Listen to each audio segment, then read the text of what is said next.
Dans cette vidéo, nous allons parler des séries numériques. Alors la vidéo va être très courte, mais elle est très importante.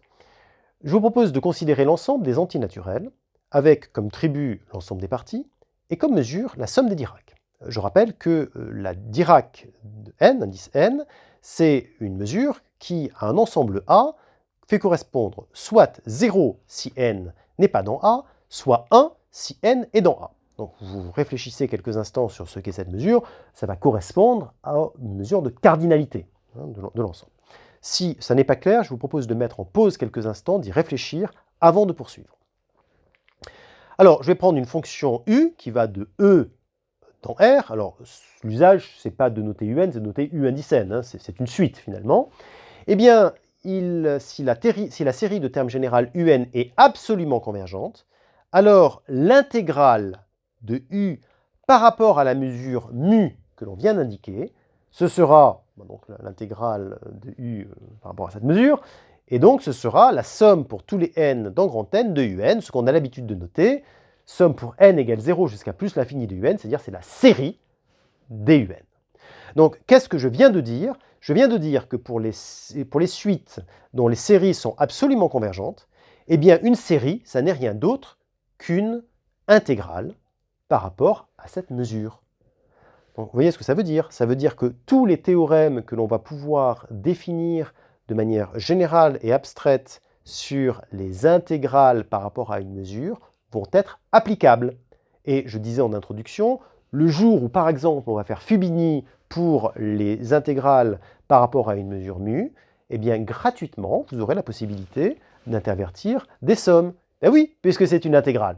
Donc vous voyez, c'est très intéressant de prendre de la hauteur sur les concepts parce que ça va nous permettre d'avoir des théorèmes généraux qui vont s'appliquer dans ces cas particuliers, qui sont en particulier une série. Voilà. Alors, je voudrais attirer votre attention sur le fait que j'ai bien dit une série absolument convergente. On a déjà rencontré cette difficulté, entre guillemets, pour l'intégrale de Lebesgue, où on avait dit, souvenez-vous, si j'ai une fonction qui est, enfin une intégrale qui est semi-convergente, ça ne sera pas une intégrale qui sera, ce ne sera pas Lebesgue intégrable. Et pareil pour les séries. Vous voyez, si vous prenez une série qui est semi-convergente, par exemple, vous prenez moins 1 puissance n sur n, eh bien, moins 1 puissance n sur n, elle est dite semi-convergente. Si vous prenez en valeur absolue, vous savez bien que la série 1 sur n n'est pas convergente. Et moins 1 puissance n sur n, là, vous avez une série qui est semi-convergente. Donc, ça va converger, mais l'ordre des termes est très important. En fait, vous avez des compensations au fur et à mesure qui font que, finalement, vous allez pouvoir converger vers la valeur qui est log de 2, bon, peu importe. Bon. Mais en fait, si vous réordonnez vos termes, vous pouvez faire converger votre série sur à peu près ce que vous voulez, sur n'importe quel réel. Vous me donnez un réel, je vous donne un ordre des termes de la suite moins 1 puissance n sur n qui va faire que la série réordonnée va converger vers ce réel.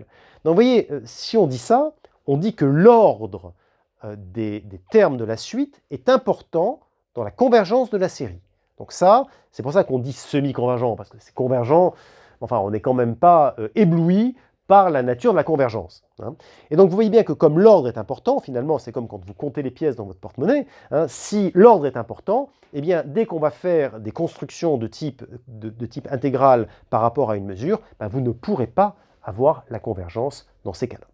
Mais c'est évidemment le cas pour les séries semi-convergentes. Pour les séries absolument convergentes, en revanche, c'est exactement l'intégrale par rapport à la mesure qui a été indiquée ici. Donc on va noter LP, on va avoir une notation dédiée, hein, qu'on avait déjà rencontrée d'ailleurs, souvenez-vous. Donc petit l P, petit l, vous voyez ce petit l là, hein, qui est donc le LP pour l'ensemble des antinaturels avec l'ensemble des parties comme tribut, et puis la mesure qu'on a indiquée, et puis à l'infini qui est à l'infini de la même manière. Donc à ce stade, eh bien, je vous invite à insérer votre cours de classe préparatoire sur les séries à cet endroit-là. Tout ce que vous savez sur les séries, eh bien sûr, vous pouvez continuer à l'utiliser, il faut continuer à l'utiliser, et c'est à cet endroit-là que vous pouvez l'insérer.